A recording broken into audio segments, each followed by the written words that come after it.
If you're interested in learning how to needlepoint, you have come to the right place. At Needlepoint.com, we want to ensure you have all the resources and supplies you need to make beautiful needlepoint designs. To get started needlepointing, you will need some supplies. 1 pair of sharp embroidery scissors, needles to fit the size of canvas you're working on, stretcher bars and brass tacks to mat your canvas on and prevent distortion, a skein of thread depending on what you're stitching, and of course a canvas with a design that you love. Once you have cut a strand of the thread you're going to work with, we need to thread the needle. Take the thread in your non-dominant hand and pinch the very end of it. Then slide the thread onto your needle. Grab the thread that sticks out and carefully pull it through. Once you have threaded your needle, you will place a waist knot in the end of your thread. Take one side of your thread strand and tie it into a simple knot. The waist knot holds your strand in place when you begin stitching.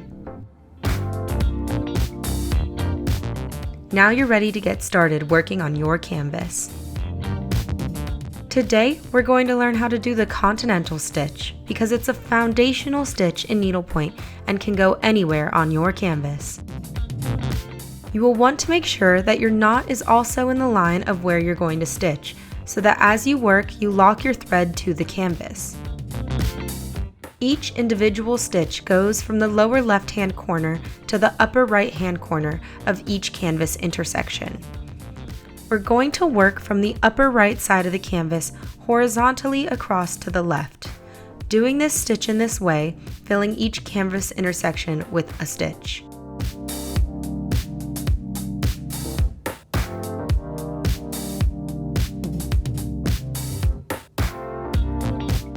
Once you have worked as far across to the left of your canvas as you can, we need to turn around and work back to the right.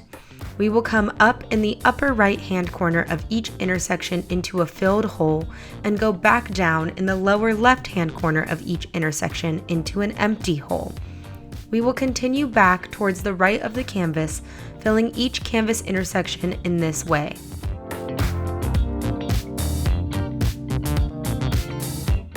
You will continue this pattern for as long as your thread allows for, or for as much of the color that you are trying to stitch.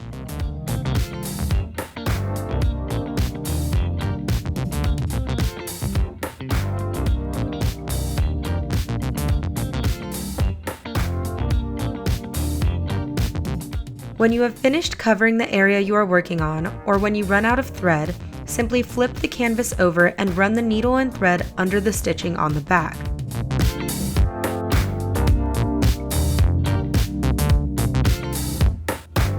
Trim off the excess thread with your embroidery scissors and get ready to start a new thread working the same way that you did before. Now let's see how these steps will look on a painted or printed canvas.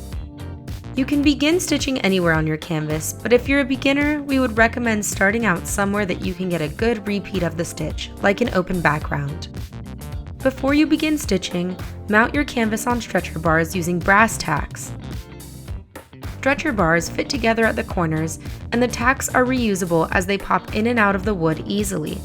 Simply place your tacks across from one another, gently pushing them into the wood of the stretcher bars.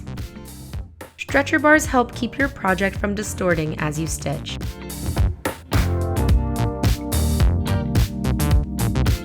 Once all your tacks are placed, it's time to start stitching.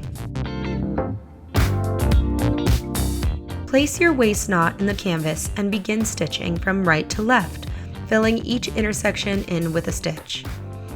When you have gone as far as you can in the design, work back in the opposite direction.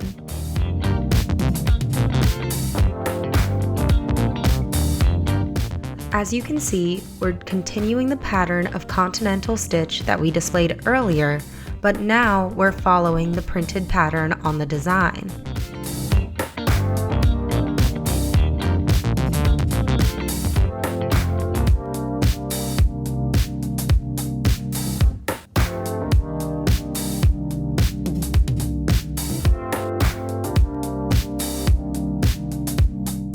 If you're looking for a fun canvas to start stitching on, shop with us at Needlepoint.com using the link below. Until next time, thanks for watching and happy stitching!